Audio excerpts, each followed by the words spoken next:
જય હિન્દ મિત્રો, village physical defence એકેડેમીમાં તમારા બધા મિત્રોનું ફરીથી હાર્દિક સ્વાગત છે. તો કેમ છો બધા વિદ્યાર્થી મિત્રો? હોપ છો બધા મજામાં હશો. તો મિત્રો આજે ફરીથી પાછા આપણે એસએસસી જીડીના મેડિકલ વિશે જે અપડેટ મારે તમને દેવાની હતી, બરાબર, કે મેં તમને કીધું હતું કે હું તમને આપણો જે વિદ્યાર્થી જે છે એ જશે પછી જઈ અને હું તમને એમનું એનાલિસિસ સહિત હું તમને વાત કરીશ, બરાબર, કે એક્ઝેક્ટલી સ્ટેપ બાય સ્ટેપ શું છે એ, બરાબર. કેમ કે આપણો વિદ્યાર્થી જે જાય, જે ફિઝિકલમાં પાસ કરીને જ્યારે મેડિકલ કરવા જાય તો એને કમ્પ્લીટલી આઈડિયા છે, બરાબર. એવા બે વિદ્યાર્થીઓ આપણે ગયા હતા અને એ બંને વિદ્યાર્થીઓનું મેડિકલ જે થઈ ગયું છે, એકનું થોડુંક બાકી છે, બરાબર, એકનું કમ્પ્લીટ થઈ ગયું છે.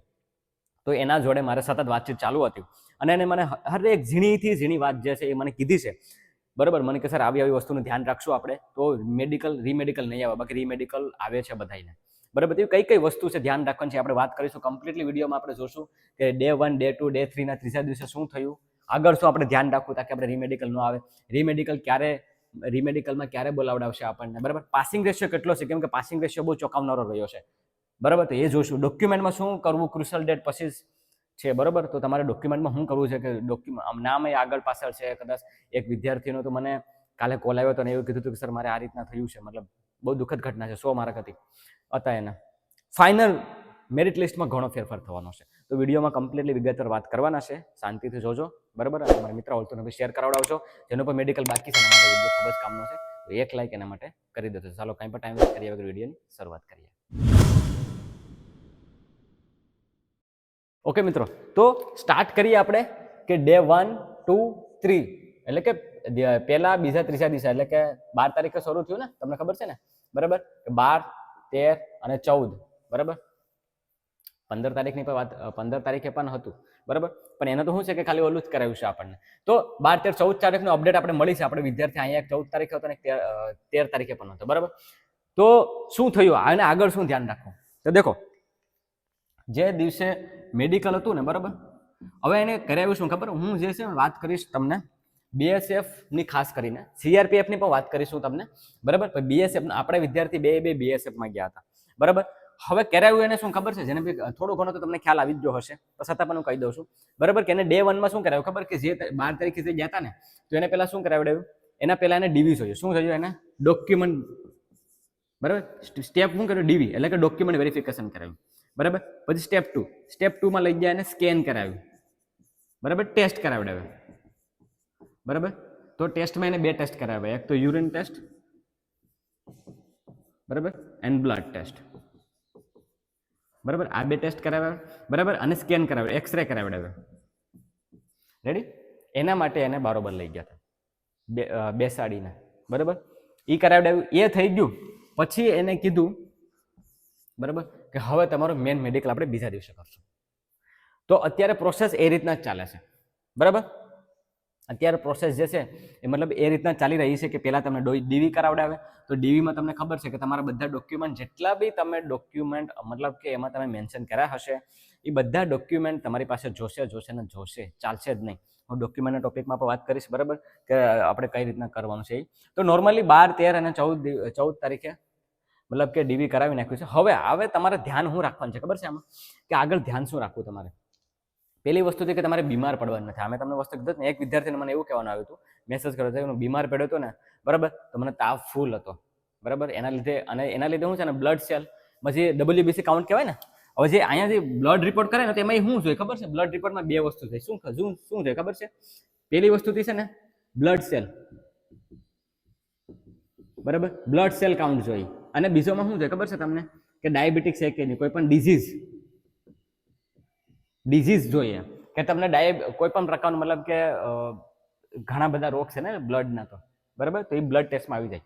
ડાયાબિટીક છે, પ્રી ડાયાબિટીક છે, પોસ્ટ ડાયાબિટીક છે, બરાબર, કેટલા બધા રોગના નામ છે. તો એ રોગ જોઈ અને બ્લડ સેલ કાઉન્ટ છે, આ 2 વસ્તુ જોઈ. યુરિનમાં પણ એ ચેક કરે, બરાબર. તો એ વસ્તુ ચેક કરે તો એ વિદ્યાર્થીને તાવ હતો ને, તો એના લીધે શું થયું ને, કે WBC કાઉન્ટ એને ઘટી ગયા ને, એને એવું કીધું છે કે તારું પાછું ફરીથી રીમેડિકલ આપીએ તને. તો કહેવાનો મતલબ એમ છે કે તમારી વસ્તુનું ધ્યાન રાખવાનું છે, બીમાર નથી પડવાનું. ડોક્યુમેન્ટને તમારે બધા વસ્તુ એકદમ વ્યવસ્થિત લઈ જવાના છે. જેટલા બી મેન્શન કરેલા છે એ ખાસ કરે, આટલી વસ્તુનું તો તમારે ધ્યાન રાખવાનું જ છે. અને એક દિવસ પહેલા જાજો, તાકી છે ને તમે હાઈપર એક્ટિવ ન થઈ જાવ. એક વિદ્યાર્થીને એવું કહેવાનું હતું કે સર મને થોડું સ્ટ્રેસ લેવલ મારું વધી ગયું હતું, કેમ કે હું સેમ ડે જે દિવસે જવાનું હતું એ જ દિવસે, મતલબ કે એનું એવું કહેવાનું હતું કે સર અહીંયા 13 તારીખે મારું જ્યારે હતું ને, બરાબર. હું 13 તારીખે સવારે ત્યાં પહોંચ્યો, 6:30 વાગે એન્ટ્રી ક્લોઝ કરી દઈએ, બરાબર. એટલે 13 તારીખે સવારે એક સર પહોંચો ને ટેન્શનમાં પછી તમને ડોક્યુમેન્ટ કરાવે, આખો દિવસ એક હું ટેન્શનમાં રહ્યો, બરાબર. અને પછી એને બીજા દિવસે જ્યારે એનું કરવાનું આવ્યું તેને કે શું થશે ને એના લીધે એને મતલબ કે પોઈન્ટ આવ્યો હતો. એટલે કહેવાનો મતલબ મારું તમને એ છે કે તમારે નર્વસ નથી થવાનું, આરામથી તમારે જવાનું છે. ડીવી ખાસ ધ્યાન રાખવાનું છે ડીવીમાં, બરાબર. આ વસ્તુનું ધ્યાન રાખશો. આગળ કહું તો રીમેડિકલમાં ક્યારે બોલાવડાવશે. હવે જેટલા બી વિદ્યાર્થીઓ જો 12 તારીખ વાળાનું મેડિકલ મેન મેડિકલ છે ને અહીંયા કર્યું, 13 તારીખે, બરાબર. મેન મેડિકલ એનું અહીંયા કર્યું. 13 તારીખ વાળાનું મેન મેડિકલ છે ને અહીંયા કર્યું, બરાબર. 14 તારીખ વાળાનું 15, પછી 16 તમને ખબર સન્ડે તો રજા હતી, બરાબર. તો 12, 13 એટલે કહેવાનો મતલબ શું છે ખબર છે કે એને રીમેડિકલ જેટલા બી વિદ્યાર્થીઓને પોઈન્ટ આવે ને, બરાબર,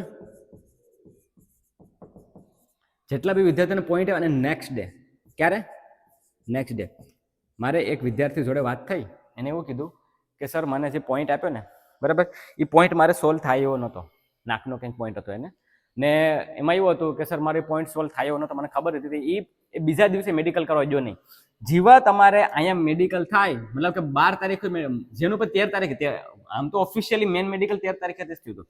એ કે સર મારું 13 તારીખે હતું, 14 તારીખે કે મારે મેડિકલ થયું, બરાબર, અને મને બોલાવવામાં આવ્યો 15 તારીખે. એનું એવું કહેવાનું હતું, બરાબર, કે સર મારે છે ને સર બીજા દિવસે વારો હતો, મને રાતે 11 વાગે, કેટલા વાગે કીધું એ કે મને 11 વાગે અમને છૂટા કર્યા અને બીજા જ દિવસે એવું કીધું કે રીમેડિકલ છે. ક્યાંથી કરે?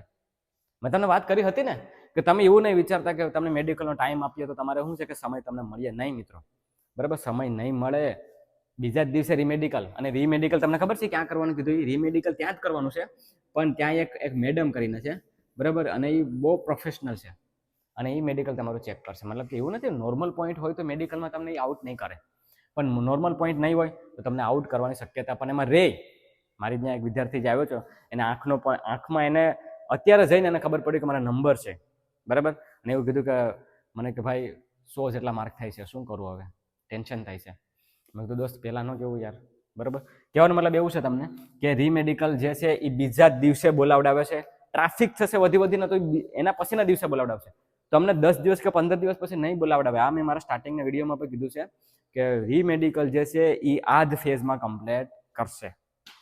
તો આ વસ્તુનું ધ્યાન રાખજો. વાત કરીએ નેક્સ્ટ, પાસિંગ રેશિયો કેટલો બીએસએફ સીઆરપીએફ. જો અહીંયા પેલા સીઆરપીએફની આપણી જેટલી બી માહિતી નથી મળી, પણ કહેવામાં આવી રહ્યું છે કે સીઆરપીએફમાં બસ same to same passing ratio એટલો જ છે. આ પાસિંગ રેશિયો કેટલો છે આપણે એ જોઈ લઈએ. તો પાસિંગ રેશિયો જોઈએ આપણે કે આ બંનેનો પાસિંગ રેશિયો સર કેટલો છે. પાસિંગ રેશિયો કેટલો છે તો દેખો, પાસિંગ રેશિયો એમાં એવું છે કે તમને ખબર છે કે 150 ની બેઝ બનાવે. એ લોકો શું કરે છે ખબર છે? 75 વિદ્યાર્થીઓ, કેટલા 75 વિદ્યાર્થીઓ મેડિકલ કરે. 3 પેનલ છે, દરેકના ભાગમાં 25-25 આવે છે, બરાબર, દરેકના ભાગમાં 25-25 આવે છે. અને એનું ટાર્ગેટ એવો છે કે 75, હવે કદાચ સ્પીડ વધારી પણ દે, પણ અત્યારે તો હાલ પૂરતું એવું લાગે છે કે ભાઈ 75 જેટલા વિદ્યાર્થીઓને એ લોકો દિવસમાં ટાર્ગેટ એને કર્યો છે. આપણો જે વિદ્યાર્થી હવે પાસ કર્યો ને એને એવું કીધું કે 75 ઘટતા હતા નથી, કે અમારામાંથી થોડાક લઈ અને કે આગળવાળા નંબરવાળાને મતલબ કે મોકલી દીધા. ચેસ્ટ નંબર આપે તમને સ્ટાર્ટિંગમાં, તો આગળવાળા નંબરને મોકલી દીધા અને અમને કીધું કે તમે કાલે આવજો. તો 75, 3 છે. એમાં એક જે સર છે ને થોડાક જાડા અમથા છે અને ચશ્મા બી પહેરે છે, એ બહુ સ્ટ્રિક્ટ છે. એ જે સર છે ને એ બહુ સ્ટ્રિક્ટ છે, બાકી બે નોર્મલ છે, બરાબર. હવે થાય છે કેવું કે મેન મેડિકલ જે છે ને એ તમારે એમ સમજી લો કે એમાં સૌથી વધારે પોઈન્ટ જો એમાં આપે ને કોઈને, બરાબર, તો એ છે આંખોનું. અત્યાર સુધીની જેટલો બી માહિતી મળી છે ને એ પ્રમાણે આંખને પોઈન્ટ આપ્યો. પહેલા દિવસની વાત કરું તમને કે પહેલા દિવસે જે મેડિકલ હતું એનું 13 તારીખે થયું હતું, 75 માંથી 52 પાસ અને 23 ને રીમેડિકલ, બરાબર. બીજા દિવસે પણ 13 તારીખે જેનું હતું અને જે 14 તારીખે જતા એનું પર રેશિયો એ રીતના જ છે, બરાબર.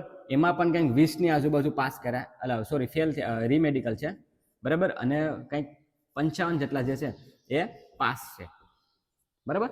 આ રીતનો ડે 3 નો પણ એ રીતના જ અપડેટ છે. એટલે એમ સમજી લો તમે કે 150 માંથી એ લોકો છે પાસ જે કરવાનો રેશિયો જે છે ને, મતલબ કે રીમેડિકલ આપવાનું એ 150 માંથી 150માંથી એનો જે રેશિયો જે છે 110નો પાસિંગનો છે, બરાબર, અને 40 થી લઈને 50 જેટલા જે છે એને રીમેડિકલ આપે છે, બરાબર, એના રીમેડિકલ આપે છે. હવે રીમેડિકલ 40 અને 50 માંથી જે રીમેડિકલમાં કરીને આવીએ ને, મતલબ કે 40 જણા કે 50 જણા જતા હોય તેમાંથી ઓલમોસ્ટ પબ્લિક જે છે એ પાસ થઈ જતા હોય, મતલબ કે 50 જણા જતા હોય તો 50 માંથી 30 થી લઈને 35 નું જે છે એ સોલ્વ થઈ જતું હોય છે. બાકી સિંગલ પોઈન્ટ હોય ને તો એનો તો સોલ્વ થઈ જ જાય, મતલબ કે સિવાય કે કોઈ મેજર પ્રોબ્લેમ હોય તો, બરાબર. બાકી આંખોમાં એને વધારે પડતો આપે છે. હવે આંખમાં એવું છે કે એ છે ને ચાર્ટ જે છે ને, બરાબર, વંચાવે છે. એ ચાર્ટ જે છે હું આપણે ટેલિગ્રામ ચેનલમાં પણ મૂકી દઈશ, ત્યાંથી એકવાર જોઈ લો. તો 4 ચાર્ટ છે. એક તો હિન્દી, બરાબર, એક હિન્દી, પછી એક ગુજરાતી, એક ઇંગ્લિશ અને એક ઈ, ઓલું કહેવાય ને, ખબર હોય તો તમને, એક બાજુ ઈ, ડાબી બાજુ ઈ, જમણી બાજુ ઈ, બરાબર. તો એ રીતના છે. 4 ચાર્ટ જે છે એ વંચાવે તમારી પાસે. એમાંથી હિન્દી વાળો ચાર્ટ છે ને તમે નહીં બી વાંચ્યો હોય તો પણ તમારે સરને ત્યાં કહી દેવાનું છે, સર વો મેરે से રીડ નહીં હો રહા है, તો એ તમને ઇંગ્લિશ વાળો વસાવડાવીએ, બરાબર, મતલબ કે આંકડા વાળો વસાવડાવે. તમને ઇંગ્લિશ નહીં આવડતું હોય ને તો તમને એમ કહે કે આંકડા વાળો વાંચ. એટલે એવું નથી કે 4 કમ્પલસરી તમારે વાંચો, પણ 4 માંથી એકનું તો કમ્પ્લીટલી થવું જોઈએ, બરાબર. એટલે તમારે ત્યાં પણ આંખો થોડીક સોળાવી અને પછી એક આંખ બંધ કરાવીને પછી વાંચાવે છે કે હવે તો ભાઈ તું વાંચી લે. અને 18 ફૂટ કમ્પ્લીટલી ડિસ્ટન્સ છે, 18 ફૂટ. બાકી નોકની એ પણ નોર્મલ ચેક કરે છે, બરાબર. પછી કેરી એંગલ એ બી નોર્મલ છે, એ પણ નોર્મલ છે, એટલું બધું અઘરું નથી. હા, કોણ માપે છે, અહીંયા કોણ માપ રાખે છે, બરાબર. એટલે એ રીતના મેડિકલ જે છે એ થાય. મતલબ કહેવાનો મતલબ એવું છે કે જે રીતના ભુજમાં હતું એ રીતનું જ છે, પણ અહીં થોડુંક સિસ્ટમેટિકલી થોડું ચેન્જ છે. અહીંયા પહેલાં ડોક્યુમેન્ટ કરાવડાવ્યું એને, બરાબર, પછી તમને સ્કેન માટે લઈ ગયા અને પછી મેન મેડિકલ શરૂ કર્યું છે. પાસિંગ રેશનું કહું ને તમને તો બસ અત્યારે જે હાલ પૂરતી રેશિયો જે છે ને એટલો છે, મતલબ કે 75 જાય છે તો એમાંથી 50 કે 55 જેટલા પાસ થાય છે, બરાબર. તો આ તો વાત પાસિંગ રેશિયોની વાત કરીએ. હવે જોઈએ આપણે કે ડોક્યુમેન્ટમાં શું કરવું, ક્રુશિયલ ડેટ પછી શું, બરાબર. તો ડોક્યુમેન્ટમાં શું છે સીન ખબર છે? જો, 2 વિદ્યાર્થીઓ આના આધારે જ વાત કરીશ. ઓબીસીના વિદ્યાર્થીઓ ગયા હતા, એને શું કીધું કે ડોક્યુમેન્ટમાં જે ક્રુશિયલ ડેટ જે છે ને, કઈ છે ક્રુશિયલ ડેટ? 14/10/2024. હવે એનું એવું કહેવાનું છે કે અમારી પાસે જ્યારે ડોક્યુમેન્ટ ચેક કર્યા ને, બરાબર, ડોક્યુમેન્ટ ચેક કર્યા ને તો આ ડેટ પછી, આ ડેટ પહેલાના અને આ ડેટ પછી, આ જે તારીખ છે એના પહેલા ગુજરાતી વાળું હોવું જોઈએ. શું હોવું જોઈએ? ગુજરાતી વાળું. એટલે જ તમે મને ફોન કર્યો હશે કે મેસેજ કર્યો હશે, મેં હંમેશા તમને કીધું છે કે બે ભેગું રાખવાનું, ગુજરાતી વાળું રાખવાનું છે આની પહેલા હશે તો, અને આના પછી ઇંગ્લિશ. તમને નહીં કાઢે ભાઈ. આ હું ઓબીસીના વિદ્યાર્થીની વાત કરું છું ને બીએસએફ સેન્ટરની વાત કરું છું. સીઆરપીએફ સેન્ટરમાં પણ સિસ્ટમ આ જ છે. કહેવાનો મતલબ એમ, હવે આમાંથી બેમાંથી એક પણ નહીં હશે ને તો પછી તમારે તકલીફ પડવું થશે. એટલે એનું એવું કહેવાનું છે કે તમારી પાસે ક્રુશિયલ ડેટ પહેલાનું ગુજરાતીનું હોવું જોઈએ, ભલે એ મતલબ કે 2-3 વર્ષ જૂનું હોય, અને ક્રુશિયલ ડેટ પછીનું તમારી પાસે ઇંગ્લિશનું હોવું જોઈએ. બાકી તમારી પાસે ક્રુશિયલ ડેટ પહેલાનું ઇંગ્લિશ વાળું હશે ને તો તમારે ગુજરાતીની જરૂર નહીં પડે. બાકી તમારે ગુજરાતીની જરૂર પડીએ ને ઇંગ્લિશની પણ જરૂર પડીએ. અગર બેમાંથી એકય નથી તો તમને એ જનરલમાં નાખી દે, કાઢી નહીં મૂકે. કાઢી તો એને જ મૂકશે, બરાબર, કે જેને એક વિદ્યાર્થીને કાઢી મૂકે છે. જો હું તમને એની વાત કરું કે સર એ કે મેં ફોર્મ ભરતી વખતે મારું સરનેમ અને નામ તો લખ્યું હતું પણ મેં લાસ્ટ નેમ જે છે એ લખ્યું નહોતું સર, બરાબર. મેં આ બે લખ્યું હતું તો સર મારું ત્યાં વેરિફિકેશન થયું ને મને રિજેક્ટ કરી દીધો છે, અને મને કઈ પણ પ્રકારની મને માહિતી નથી. એ ટેન્શનમાં એટલો આવી ગયો તેને સનનું માર્ક હતા. તો સર હું કરું? મેં કીધું સર હું હવે પિટિશન દાખલ કરી નાખું. મેં કીધું હવે પિટિશન દાખલ કરીશ તો તું શેના આધારે દાખલ કરીશ, બરાબર. તો કરવી હોય તો કરી શકે, પણ કહેવાનો મતલબ એમ છે કે એની ભૂલ જે એક હતી એના લીધે એની નડીને ડોક્યુમેન્ટમાં.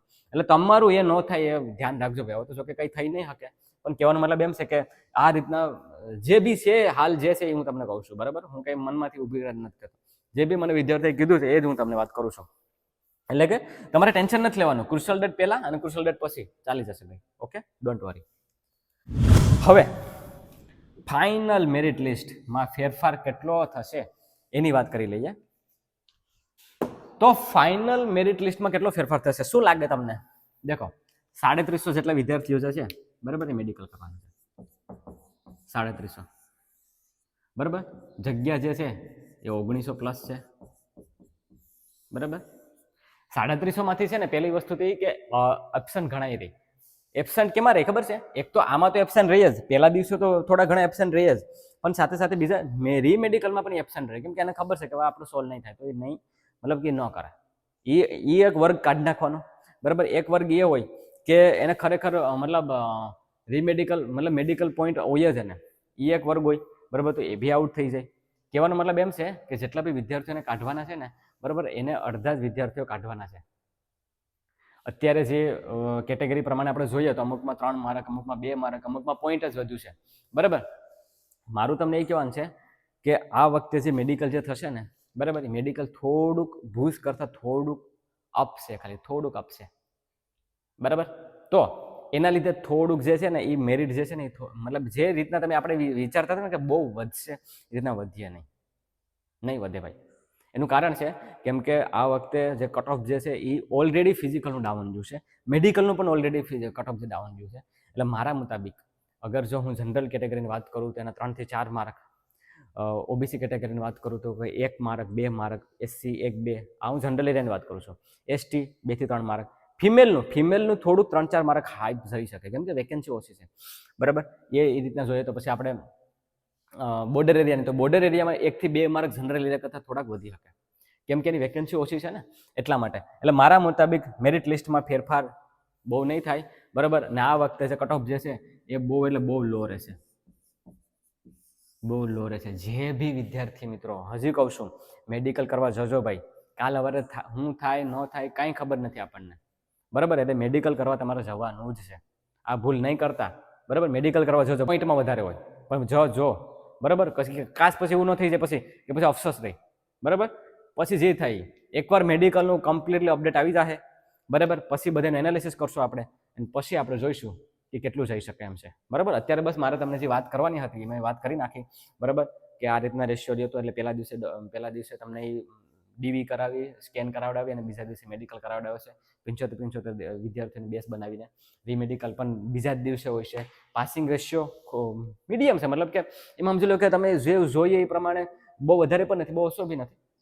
ડોક્યુમેન્ટમાં બી મેં તમને કીધું એ પ્રમાણે ટેન્શન નથી લેવાનું તમારે બિલકુલ બી. બરેક ક્રુસેડર પછીના ડોક્યુમેન્ટ છે, તમારે 2 ડોક્યુમેન્ટ લઈ જવાનું છે અને ફાઇનલ લિસ્ટ જે છે એ મતલબ કે એ રીતના જ રહે, મતલબ કે મીડિયમ રહે.